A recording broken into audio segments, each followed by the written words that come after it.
Okay, our subject today is artificial intelligence, or AI.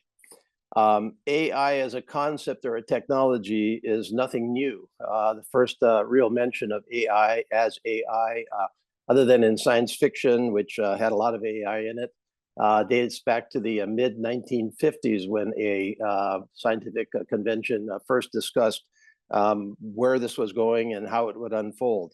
The private and public sectors have been pursuing it for decades, but recent advances in technology that have really, and power and computing power and the availability of massive amounts of data have all come together, especially over the last decade. I think 2010 would be where people would really mark a difference, have all come pretty much crashing together to highlight AI as a rapidly increasing and unavoidable part of our world. And to be honest, it's all of exciting and uncertain and even scary in some ways, and everything in between. And yet AI is here. It's here to stay for our country and our world. And our basic question is, how do we identify and adopt the policies and rules that take full advantage of the possibilities of AI and curtail what are real risks and manage the consequences and transitions, especially in our workforce, that are going to come from a far more AI-influenced society. So in a quick hour here, we're going to try to discuss what is AI, how will it affect us, and what are our policy choices, and what are we doing about it?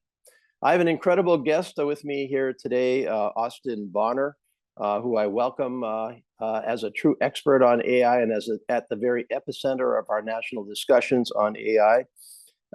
Ms. Bonner is the Deputy U.S. Chief Technology Officer for Policy and the Deputy Director of the National AI Initiative Office with the White House Office of Science and Technology Policy.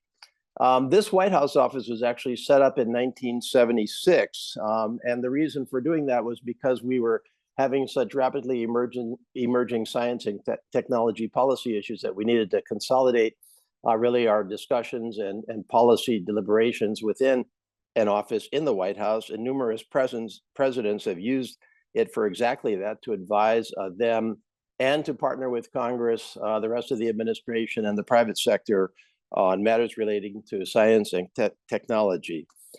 So that's Ms. Bonner's kuleana, as we say, or responsibility with AI, again, right at the center of all of this. And first of all, aloha, Ms. Bonner, and mahalo for joining us here today. Thank you so much for having me. I'm looking forward to a really good discussion.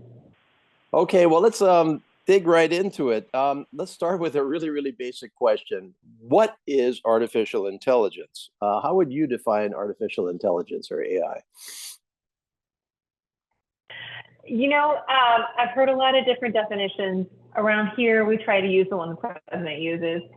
AI is a machine-based system that can, for any sort of given set of human-defined objectives, make predictions, can make recommendations, or make decisions influencing real or virtual environments. So AI systems use machine and human-based insights to perceive the real and the virtual environment, to abstract information into models through analysis in an automated way, and then they make inferences on those models to formulate options for information or action. If that sounds pretty technical, it's because it is. But that, I think what you hear in that definition is an intersection between things computers can do and human instructions. You know, when I was prepping for this meeting, and before, as we evaluated AI in the policy setting in Congress, I actually had to go back to an earlier question before, what is AI, and ask myself, what is human intelligence to start with? Because the definition that works for me is computer-based systems and procedures that do what humans do in the normal day in intelligence, in being humans, if I can put it that way. The ability to learn, in other words, to take a set of facts and experiences and extrapolate them into new conclusions and new approaches. The ability to solve problems, to think logically, to form deductions and inferences from information. the ability to conceive of goals and to decide how to get from A to Z. And I think finally, and this is, of course, a big part of AI, is the ability to adjust to uncertain and varying conditions along the way. So these are all things we do in our normal day. How do we decide how to balance our checking account? That's a pretty simple one. But how do we decide how to plan a trip somewhere? Any one of these things, we so take them for granted. They're part of our innate nature that we don't really think about them as being innately human, and yet that is what differentiates ourselves in many cases from the rest of our species around the world who operate a little bit more routinely. And so, would you accept the definition that AI is the approach to allowing computers to act intelligently as humans do? Yeah, I think that's a good way of talking about it. And when I think about AI, there obviously are things that there's real advantages that humans have on computers. On the other hand, computers don't get tired and they don't get bored.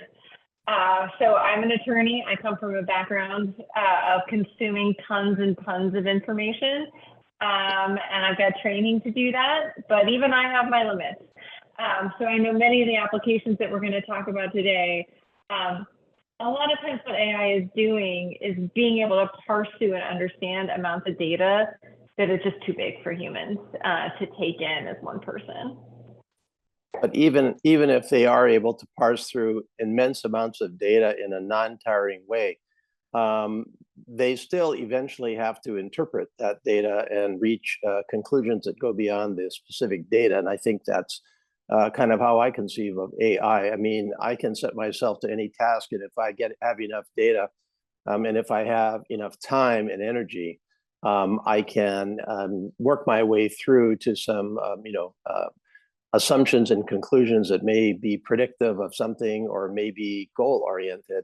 And so this is what we're basically investigating. It's not investigating, it's the reality.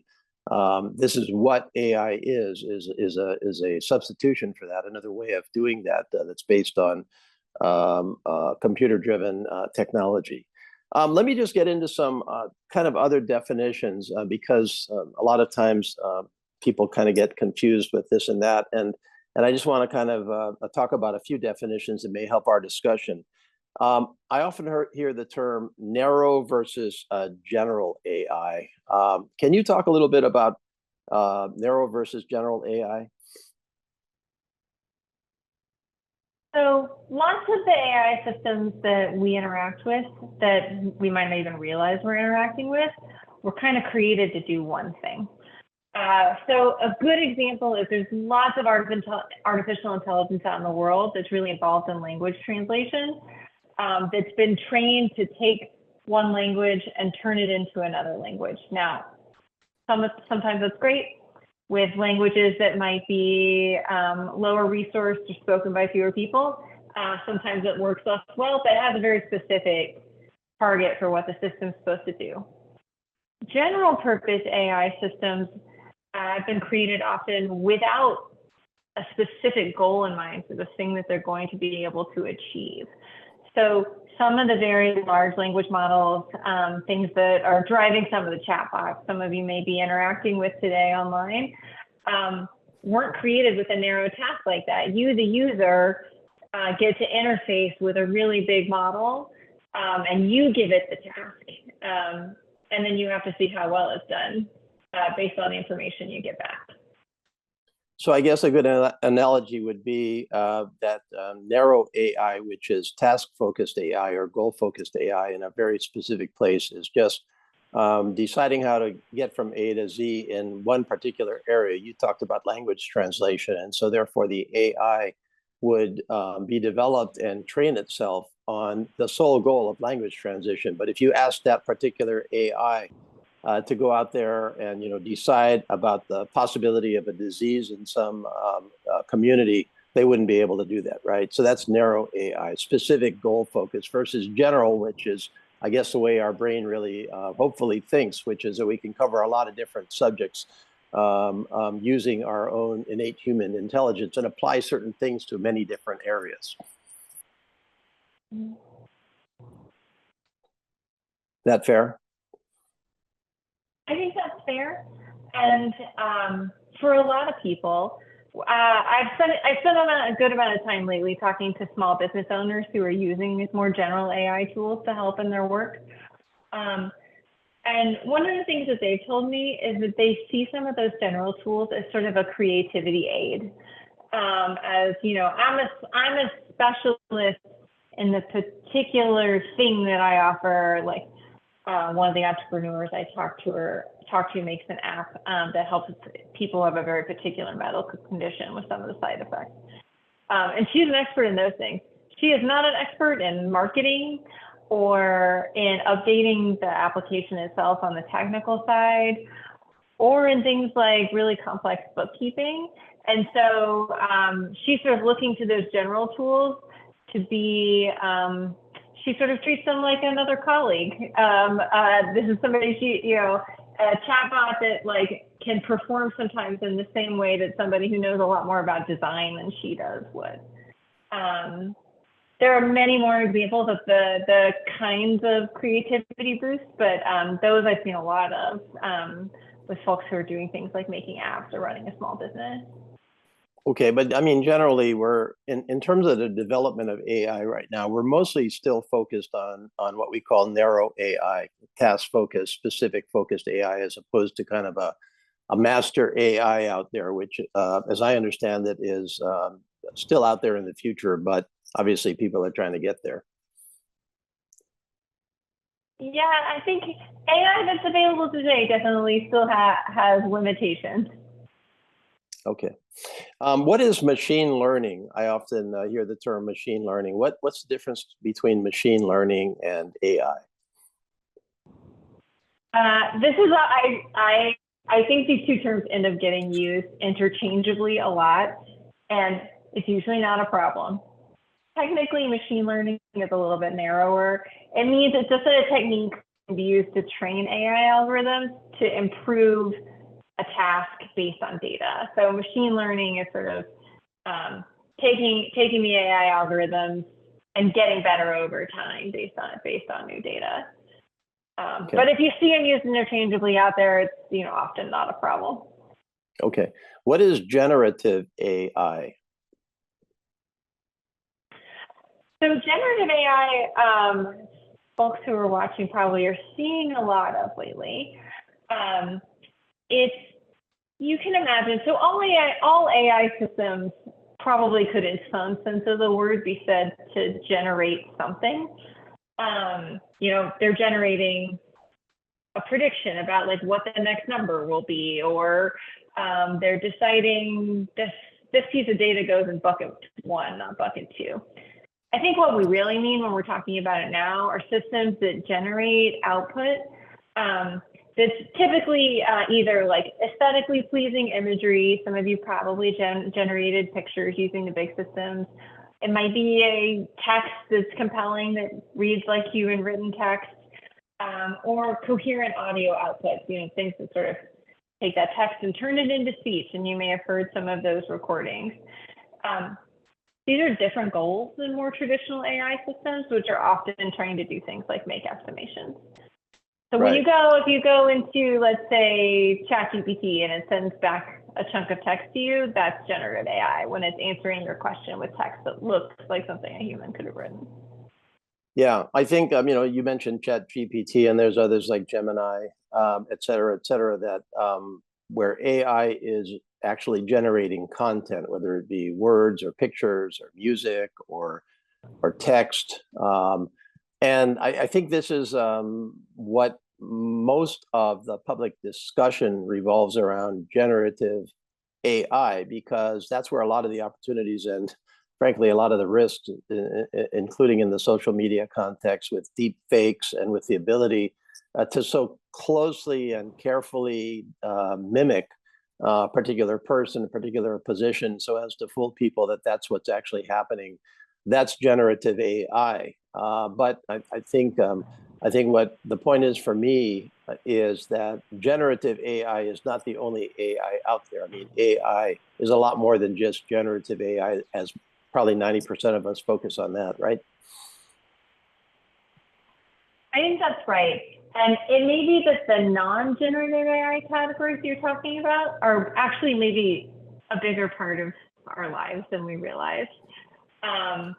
So there are examples like machine learning algorithms that can take real-time information and have really improved precision farming when combined with things like GPS devices, can sort of help farmers optimize their yields, make more money based on the work that they're doing. AI's made a lot of strides in the health domain, doing things like helping clinicians interpret X-rays and CT scans. These may not be the kinds of activities that are quite as exciting as seeing, for example, that big picture of the Pope wearing a big puffy jacket that turned out to not be the Pope, really. But they are really a daily part of our lives, and they're part of the economy. These are ways that people are, improving their businesses and creating jobs. Okay, which is a kind of a nice segue. What are some of the areas of AI in our lives already that most of us just don't think about being AI? I mean, I'll throw one out there. I mean, Siri in anybody's home is AI, right? It's a language model AI. It's interactive. It is sometimes anticipating and certainly understanding. But facial recognition would be another one. For good or bad, by the way, because certainly some countries around the world are using AI for facial recognition for surveillance purposes on their own citizens. But I mean, what other examples of AI are out there that we just don't even think about? Those are some really good ones. Another one I would add is the whole financial sector has really been adopting artificial intelligence for things like fraud monitoring and data processing, and sort of deciding what kind of cases that might be fraud need human review, what generates an alert to you, the user. This is really important stuff, right? We live in an online age of how we manage our financial lives. And so those systems are one of the things that are helping to make sure we realize when something's wrong, and as consumers can take action. Let's see, we mentioned language translation. I'm pretty excited about some of the strides that are related to language translation, things like Siri, but that really make a difference for people with disabilities. When we get better at speech to text, that can make some technological accessibility functions work better.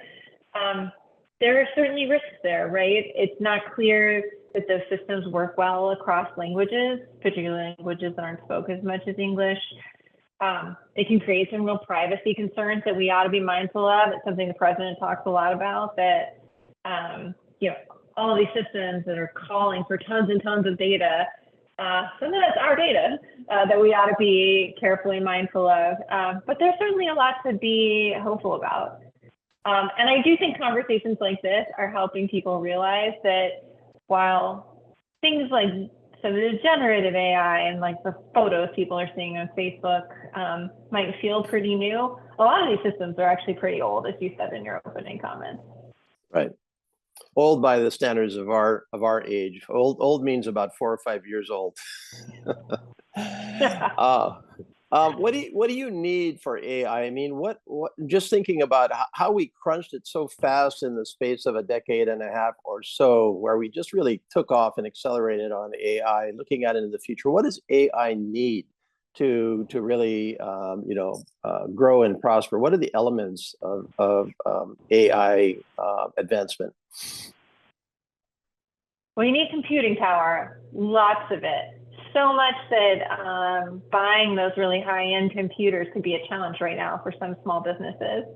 I won't derail us now, but I might mention later that there's something that the government's doing to try to give people more access to those kinds of computers. Right. So you need computing power. You need tons of data, which, the decades that we've all spent together on the internet has certainly created a lot of these days. You need a lot of energy. And this is going to be a challenge for our country. We're creating these systems that just have big electricity demands, right at the same time that we're really trying to take seriously and grapple with climate change, make the transition to cleaner alternatives for energy. So we need to be mindful. The systems that run AI have costs, and it's not just the cost of logging in and paying your monthly fee to use the system. And then lastly, I'd say you need people. As much as we talk about the artificial here, this is software designed by humans, and it reflects the values of the people that make it. I think it reflects the values of the societies that are contributing to it. Yeah, I think one that's of the reasons why. I'm sorry, Congressman. No, I interrupted you. I interrupted you. I'm sorry. Go ahead. Finish it. I just want to say, I think it's one of the reasons why the president's so focused on it and focused on what we're going to do here, that we should build systems that we are excited about that reflect our democratic values that really underpin this country. Other countries are going to make different choices, and they might reflect different values. Okay, that was a really good description of what is needed. But I think the point here to just make sure everybody realizes is that AI doesn't come free. I mean, it takes a heck of a lot of stuff.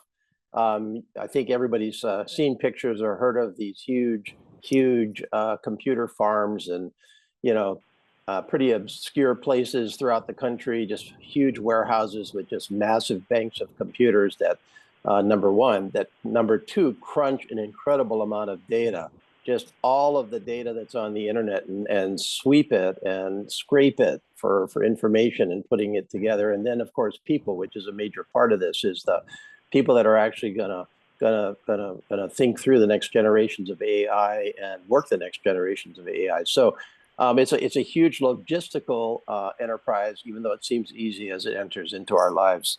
I'm going to just answer one or two questions here that have come in to Matt for some readings to get beginners started in understanding AI.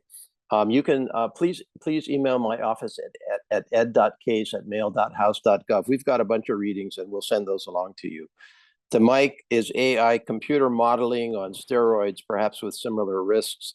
I think the answer to that would be AI is way beyond computer modeling with a lot more risks. I don't know if you would agree with that, but that's my impression. We will get to the other couple of questions. Okay, I'm working my way into the benefits and risks and what our administration is doing about it. So let's just, what gets you the most excited about AI going out in the future? I mean, where can AI really just make a difference in our lives with the good parts of AI, the parts we should, celebrate, the parts that, lead to either breakthroughs in medicine or advances in productivity? Let's just start with the good side of AI. I'm glad to start there. The president is always telling us that we're supposed to manage AI's risks so that we can seize all of its benefits, and the benefits are really exciting. So I'm going to tell you a few that we're focused on here at OSTP, but there are many more in many other sectors of the economy. So we've been thinking about AI's possibilities for new medicines for seemingly intractable diseases, so making progress in months rather than decades on these serious health problems. We're thinking about AI being used for individualized learning, so that every teacher can help every student sort of meet their own needs, achieve their own American dream, knowing that kids are different and need different things. We're especially focused, given the president's commitments on climate, on AI's uses for weather forecasts. When we get faster and better at forecasting, we can save lives, we protect property, we can work at the neighborhood level, and give more people time to take steps that would protect themselves. Speaking of all that energy demand that we were talking about, we do think there's possibilities for AI to help here, to make our electrical grid more flexible, more reliable, using AI to do some of that planning across our nationwide grid. There are great researchers who are working on using AI to create high-performance, new sustainable materials, things that we can do in years rather than decades. This will help do things like make us more competitive in semiconductor manufacturing, meaning some of those like high-end computer chips get made here. We're thinking about transportation projects that really focus on keeping people safer. I had the opportunity to hear Secretary Buttigieg talk yesterday about Vision Zero and the importance of optimizing our transportation system for safety. That's something AI can help with. And then lastly, this one may not be the hottest of the hot AI topics, but it's really important to me. You all, as citizens, you interact with government services. You're interacting with the government right now. I'm sure you've all had experiences with, going to the DMV and trying to do your best to fill out the right forms to get the services. I think there is a benefit from trying to use AI to make sure that those services sort of reach you where you are, get the data that you need to submit it while still protecting privacy. So that's our list of kind of where we're focused right now. Yeah, I mean, I think the lesson is that AI is really going to apply to virtually all parts of our life in some way, shape, or form, and the opportunities are there. I would note a couple of things in response. First of all, I'm glad you mentioned weather forecasting, because as you know, Maui here suffered a devastating wildfire last year, and one wonders whether better weather prediction models would have actually predicted the situation that was a little unique that actually caused that wildfire, the way that the weather came in on Maui, combined with, of course, factors on the ground. But our state legislature actually just passed a resolution in its legislative session asking for a study on whether we can increase weather prediction accuracy with specific focus on potential wildfires in Hawaii. And so using AI,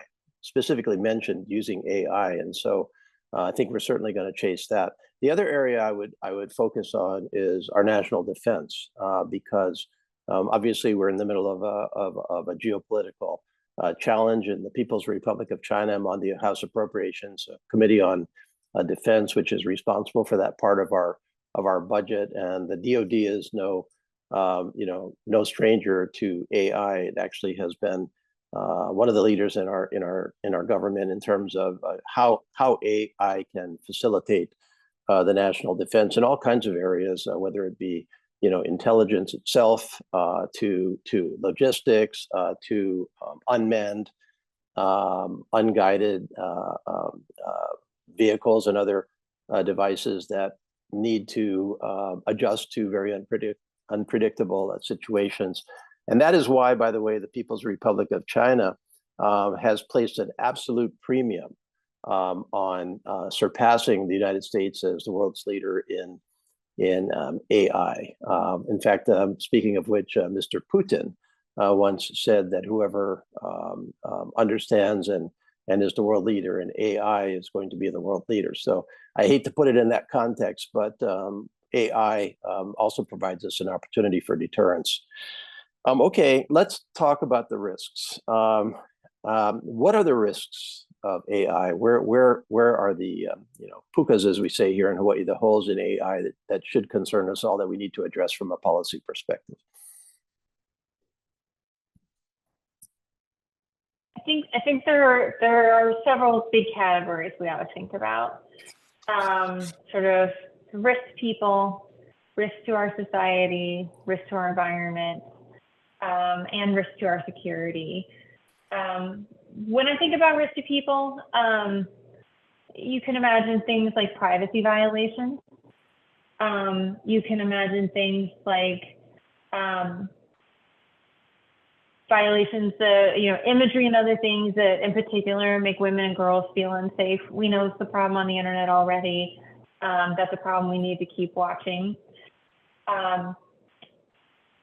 Candidly, some of these systems have I wouldn't call it sort of a big risk in that same bucket as the two that I just mentioned, but there's also just a risk of them failing and not working in ways that we may not realize, right? So if you're interacting with a chatbot that's helping you figure out how to sign up for, let's say, broadband service, and it gives you bad information, and you go out and you make choices based on that bad information, there's a risk of you actually suffering economic loss there. And even if you ultimately figure it out, it's being annoying and wasting your time.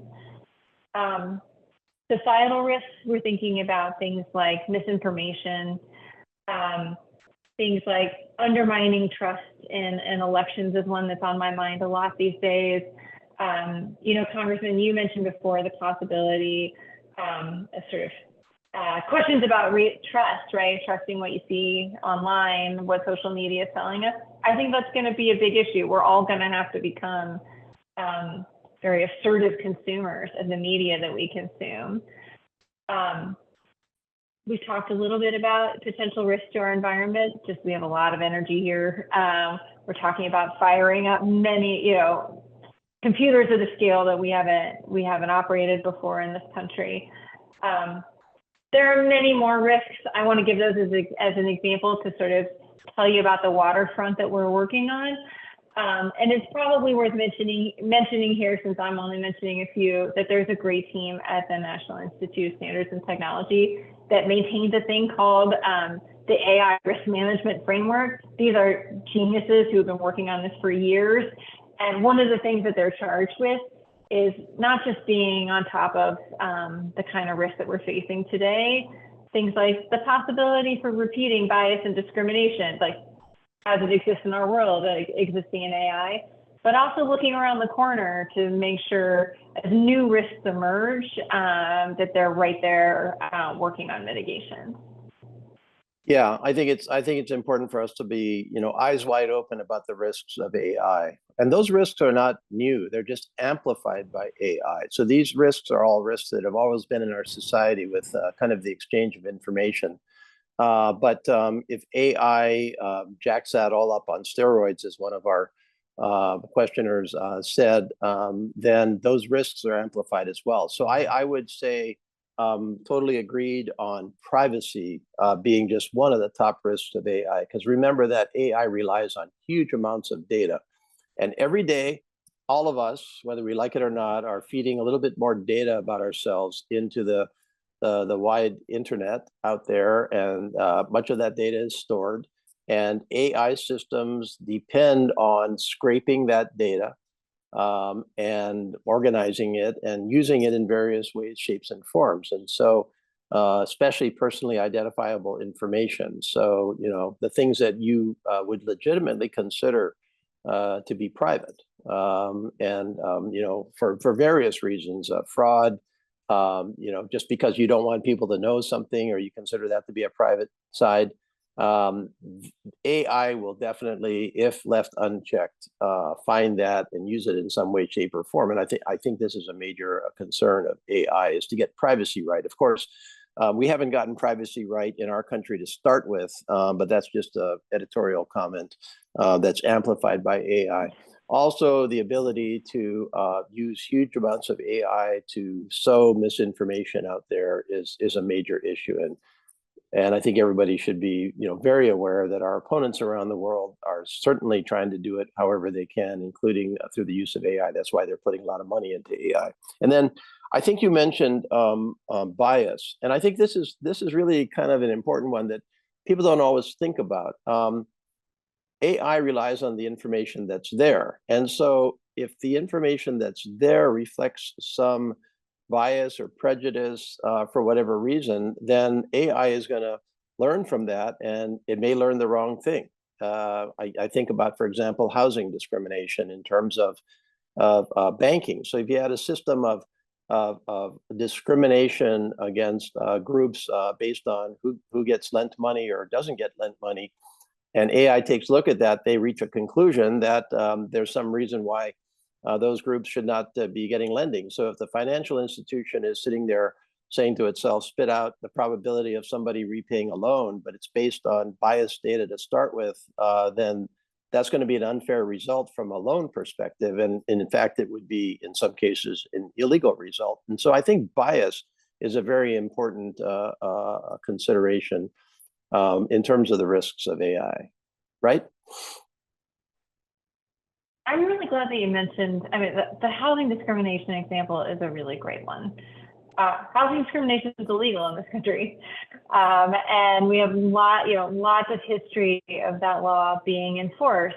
But it is true in the early days of the internet that there were court cases of, we watched lawyers and judges trying to make that law fit the internet age. Here, we need to do that, and we need to do that quickly, right? Because it's clear that we have regulators who are watching this really closely. One of the great things that the president has done is sort of charge every agency with sort of seeing how the things that they do are going to be affected by artificial intelligence.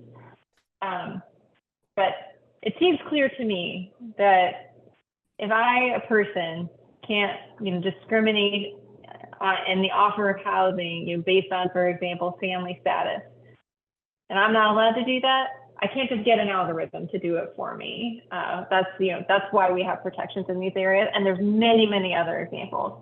Equal employment opportunity is going to be really important. Things like fair credit. These are really fundamental protections in our society. Okay. To Edward, who's asking about whether federal money and programs are available to train Hawaii residents on basic AI technology, if you could email me at ed.case@mail.house.gov, I'll give you a response on that. I think the answer is that we certainly have federal programs that are available to train folks on technologies, especially I'm thinking about small businesses, for example, where we definitely have assistance available to small businesses, but there's other programs as well. Okay, let's get into kind of a big one, which is how's this going to affect people's jobs? This is something that just concerns a lot of people rightly, like is my job at risk because of AI? What are the further possibilities for jobs being created by AI? One of our questioners asks, do you expect that the net jobs currently within the job market will remain the same or increase with greater strides in AI? And what skill sets would the new job market need to have? I guess I would provide a little bit of historical. This is a scary question, and it's a good question to ask because we need to know this stuff, and people need to be able to prepare for it. I think one observation I would make is that the concern for employment with new technologies over the centuries has always created these kinds of fears, and usually the economy does in fact work it out. Talking about the Industrial Revolution, or the assembly line, or certainly the technology revolution of the last generation. We saw historic job creation today in the latest reports, and so there is an effort. There's a natural tendency in our economy to adjust for these things, but nonetheless, I think people have to realize that I have a report from one of our think tanks, and I'm just going to read it.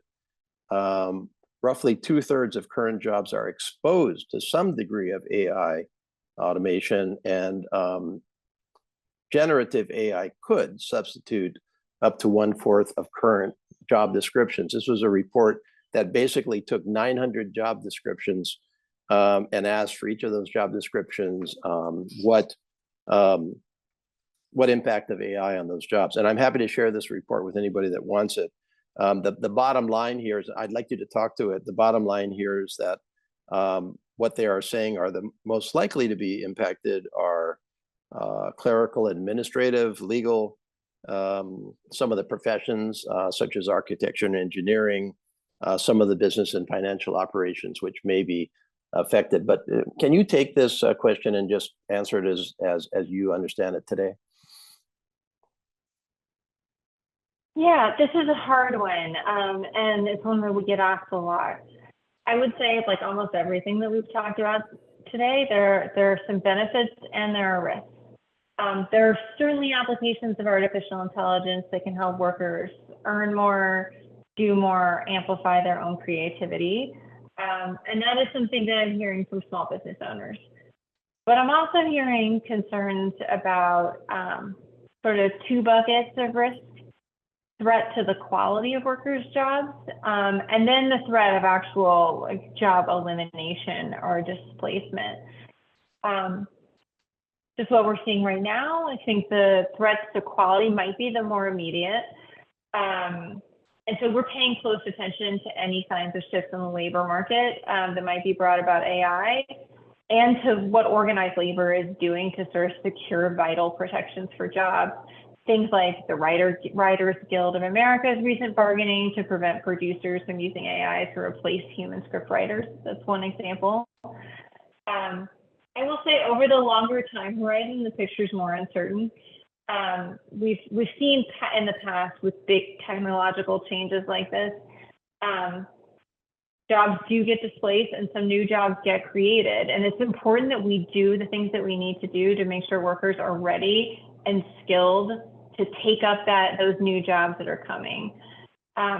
This, I think, is like one of the strongest signals that we got from the president in starting to work on the executive order, was that it was incredibly important that we build, particularly inside the government, the kind of teams of talent who are ready to sort of take this ball and run with it. So I'm not seeing signs yet of large-scale disruption right now, but it is time to start mitigating this risk, to start looking ahead and being really attentive to what folks like labor markets are doing. What like labor unions are doing. Right. This same report, by the way, that I referred to, which does sound pretty scary, also says that the full impacts of a technological change take about 2 decades to work their way through the economy. So obviously we're pretty early on in this, and I think that there's every opportunity for us to get ahead of it, as you put it, to work in the proper protections in the workforce, especially through the unionized workforce, where protections are open to bargaining with employers, to transition plans and policies.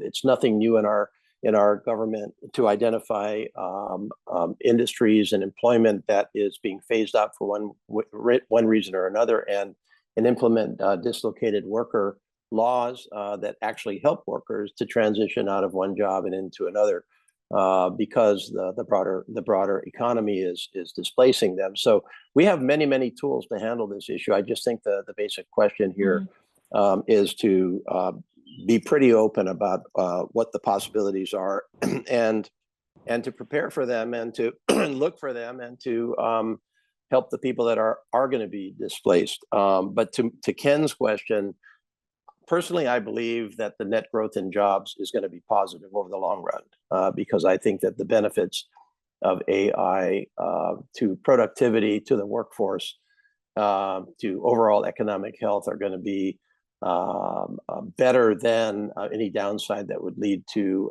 widespread worker dislocation. So I do think that the net is going to be positive, but it's going to be a transition where, especially in certain industries, that AI is far more susceptible to replacing some of the jobs that people do today. Okay, there's a lot to talk. If I could just add, Congressman. Sure. I just thought I'd note, in addition to some of the things that you said, there are activities already underway that the president's committed to here. Things like directing NSF and the Department of Energy to prioritize investments in the workforce.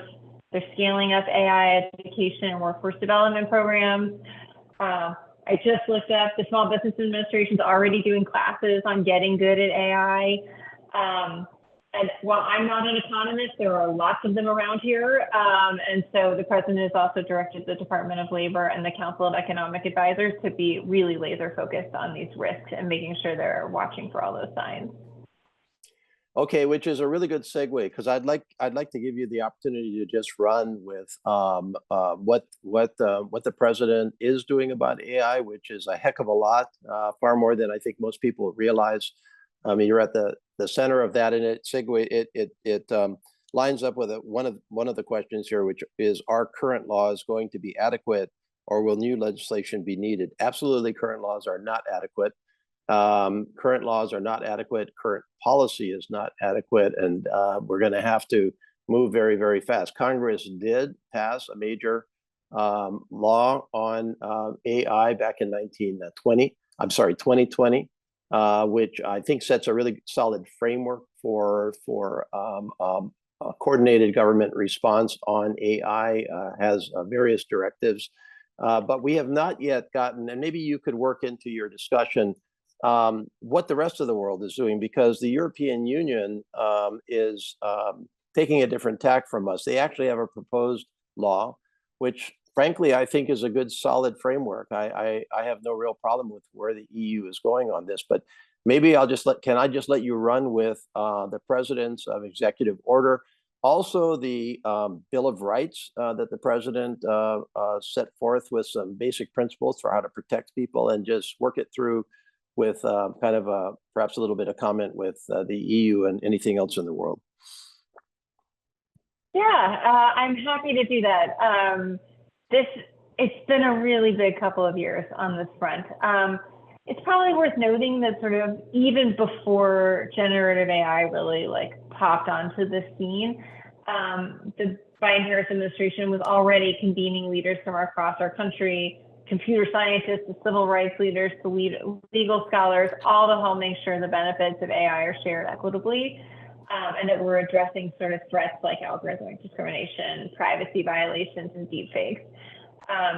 One of my roles, being the Deputy Director of the National AI Initiative Office, that office is not brand new. We've had several years under our belt, so we've got a good track record here, and I think we're ready to sort of capture the moment.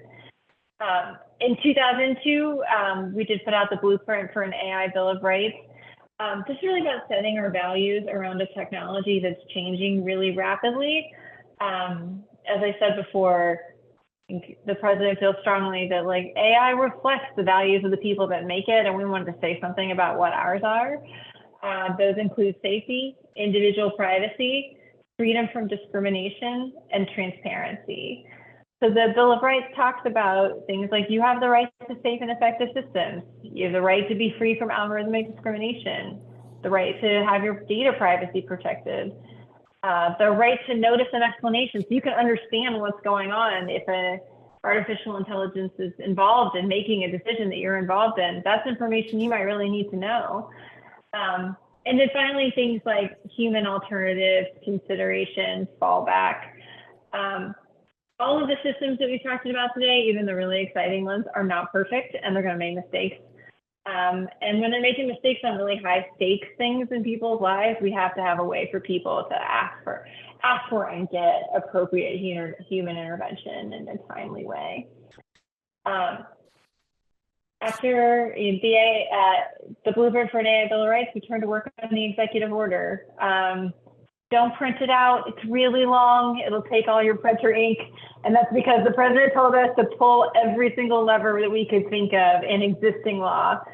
As Congressman Case said, we're excited about the possibility of new laws and want to work with Congress to sort of get this right in this exciting moment. But for now, I mean, dozens and dozens of departments and agencies have been tasked with taking immediate steps, even as Congress is working on legislation. There's so many of the steps. I'm not going to tell you about all of them, but I'll highlight a couple that I think are really important and interesting. One's the creation of the AI Safety Institute inside the Department of Commerce. This is something that governments around the world are doing. Our Safety Institute is in collaboration with the United Kingdom Safety Institute. They're working with a similar organization in Korea. These are coming up around the world, and they're creating a network of people who are really intense experts on the subject who can work together. We've spent a ton of time working on government AI, making sure that it's both consistent with our values and done in a way that's safe and responsible. Because of the executive order, the Office of Management and Budget has put out instructions to every department and agency telling them what they have to do in order to be using AI responsibly. That includes things like naming a chief AI officer, a single person inside the agency to be accountable for these uses, making public disclosures through the AI use case inventory so you can understand what the government's doing with AI. This will be updated soon, but it does actually already exist on the internet. And it's a fun read if you want to go look at the kinds of things that we're doing as a government. We're counting a lot of animals using AI. The zoological category is really interesting. And And that also just simply sets out best practices for how we manage risk as a government. All of this risk management is in service of making sure that we can then do the things to capture the benefits of AI. Having taken those steps for our own country, we're spending a lot of time on diplomacy, working with the European Union, working with allies and partners around the world, particularly those that do share our values and want to see this technology evolve in a way that's democratic, open, and transparent. For many countries, the path is going to be different. We still have a pretty profound digital divide, both in this country and in the world. Not everyone has equal access to the internet, a basic prerequisite of really getting access to some of these benefits. So while I'm glad we're working around the world on these AI issues, it's probably also worth mentioning that we got to keep our eye on the ball on sort of basic digital equity, so that as we start to come up with these great systems, everyone can take advantage. Have I covered all of the things that I didn't want to go on too long, and I could go on potentially forever on what the president's done.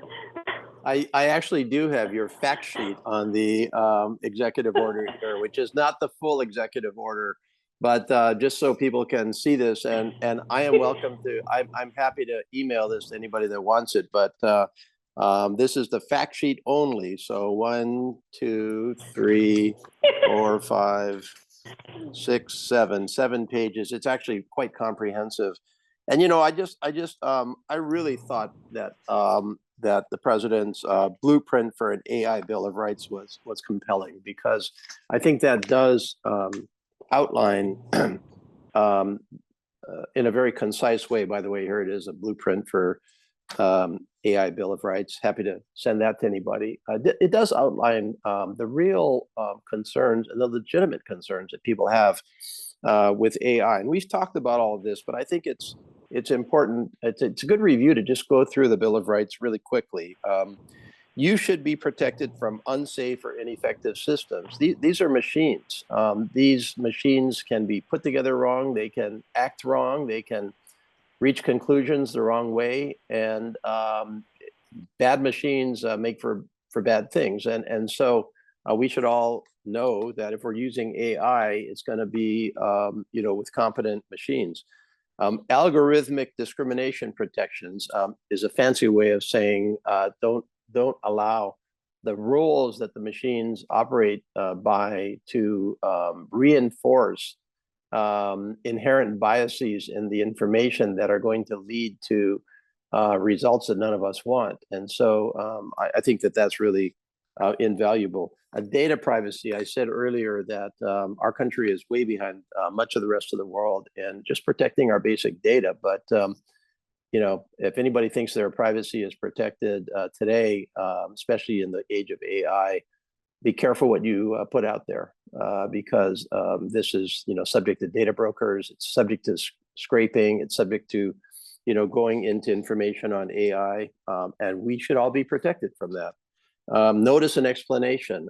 This is a really good one, to know whether your information or the information you're getting is AI generated, because I think we're all entitled to make some subjective judgments about whether, when we get an AI response, that it is AI as opposed to a quote real person. And then finally, human alternatives consideration and fallback is just our ability to be able to opt out where appropriate and have access to a person who can quickly consider and remedy problems. So I think that was a really good kind of outline of some of the risks. I did want to cover the EU with you. The EU takes the EU, like I said, this is a subjective opinion, and we're two different places, but nonetheless, the EU has proposed huge legislation that they're negotiating right now. The EU being the collection of countries that are in the European Union through the European Parliament, where they have master laws that cover all countries. And they have actually put together a law that basically takes what they call a risk-based approach, which is some uses of AI are just not acceptable because the risk is much greater than any positive outcome. Some forms of personal recognition fall in that category. And then others are benigns. We don't have to worry about them too much. And then there's a whole range in the middle that appropriate safeguards need to be taken. Have we taken a look at that as a model, or are we working towards? I mean, I think the dream here would be that we would actually merge these eventually over time, and we'd have kind of a master understanding of how AI is used and not used. Well, there's certainly some benefits from harmonizing our understanding internationally, right? That's why I think it's really important that the safety institutes are all working together around the world, and there's new ones are popping up all the time. We've congratulated the EU, I think, on the AI Act because we do share, I think, the same fundamental goals about leveraging opportunities and mitigating risk. And we spent a lot of time in fora with our EU colleagues about this. In particular, one of my favorites is we work together in the Technology and Trade Council, which is a place where we've really created sustaining working level bonds with our EU colleagues, because this is a project of decades, not years. And so having people who know to call each other and can continue working together is really important. They're very focused on coordinating across 27 member states. We're obviously in a slightly different place, although I'm quite sure that one of the challenges confronting you at some point, Congressman, will be state law preemption and how to organize all of the states under your vision. So I don't think I have a perfect view of sort of how something like the AIEU Act would work here, but I see what they're doing, and I see some really commendable goals, and I think it can give us a lot to learn, knowing that our system's a little different, and you all have a lot of work to do. Well, we need your guidance to do that. We need to get this done together, and we're out of time in the current Congress to do it. But there's a lot of activity in Congress. I've got great colleagues like Ted Lieu from California that are just masters at AI now, and they know the policy in and out. And so I'm really hoping that the next Congress is one where we actually start to fill out really the skeleton of what we need to do with AI. Thank you again. This is lovely. Okay, thank you so much. Well, the bottom line here is that AI is here. It's here to stay. It has tremendous opportunities and also very substantial risks. And our choice is pretty clear. Are we going to maximize those opportunities and minimize those risks? And this is within our control. This is not something that is preordained. These are things that we need to make decisions on in eyes wide open decisions. They can be decided in a reasonable, logical way that will help us all. And certainly my commitment is to be part of that discussion and decision. I really, really appreciate the White House for participating, for all their great work. Ms. Bonner for joining us here today. Your chocolate macadamia nuts are on the way to you right now as a gesture of appreciation.